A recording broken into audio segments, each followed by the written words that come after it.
5 senyales na humihina na ang tuhod mo. Huwag balewalain. Magandang araw po, mga ka-senior. Narito na naman ang inyong ka-senior health tips. Gabay natin para sa mas malusog, mas malakas, at mas masiglang katawan sa ating golden years. Mga ka-senior, ang tuhod ay isa sa pinakamahalagang bahagi ng ating katawan.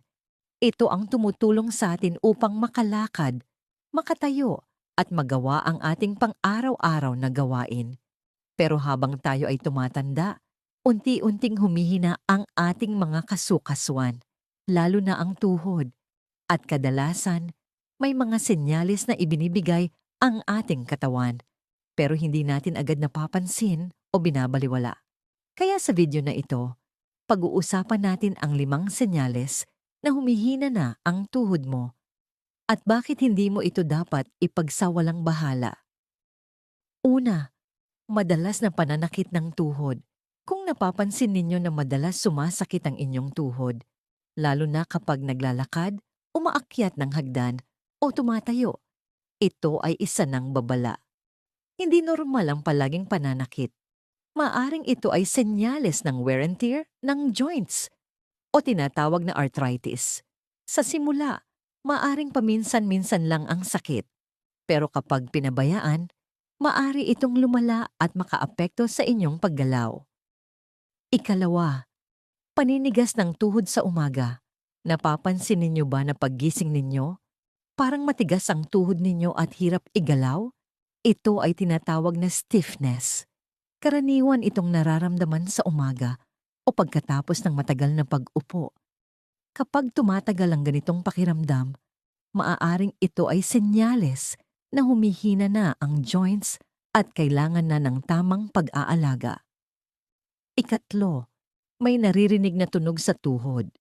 Kung may naririnig kayong click, pop, o parang kumikiskis na tunog kapag ginagalaw ang tuhod, huwag itong baliwalain. Minsan normal lang ito, pero kung madalas at may kasamang sakit, maaring ito ay indikasyon na may problema sa cartilage o sa loob ng kasukasuan.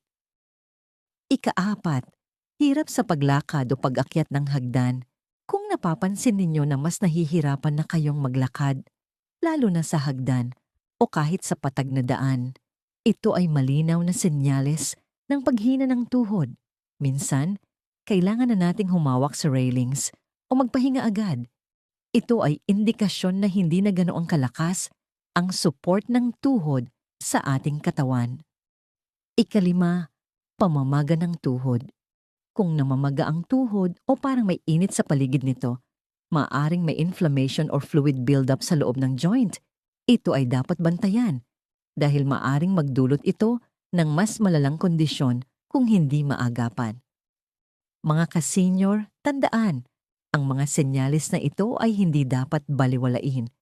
Pero ang magandang balita, may mga paraan upang mapanatiling malakas ang ating tuhod. Una, regular na paggalaw. Huwag hayaan na maging stagnant ang katawan. Kahit simpleng paglalakad, stretching, o light exercise ay malaking tulong. Ikalawa, tamang timbang.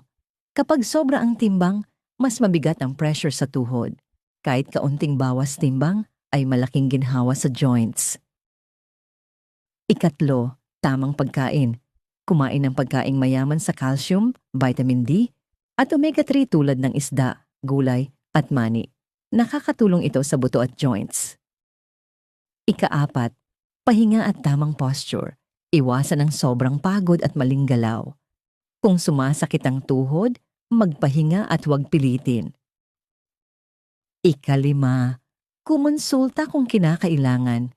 Kung tuloy-tuloy ang sakit, huwag mag-atubiling kumonsulta sa doktor. Mas mabuting maagapan kaysa lumala. Mga ka-senior, ang malakas na tuhod ay susi sa maliyang paggalaw at mas masayang buhay. Huwag hintayin na lumala bago kumilos. Makinig sa inyong katawan. Dahil ito ay may paraan ng pagsasabi kung may problema na. Ngayon naman, gusto naming marinig ang inyong karanasan. Mag-comment po kayo Kung nakaranas na ba kayo ng pananakit ng tuhod at ano ang ginagawa ninyo para gumaan ang pakiramdam? Kung nakatulong po ang tips na ito, huwag kalimutang i-like, i-share sa kapwa ka-senior at pamilya, at mag-subscribe para sa mas marami pang health tips. Muli, ito ang inyong ka-senior health tips. Nagpapaalala na ang kalusugan ay ating kayamanan. Hanggang sa muli ka-senior, ingat po kayo lagi at God bless po sa inyong lahat.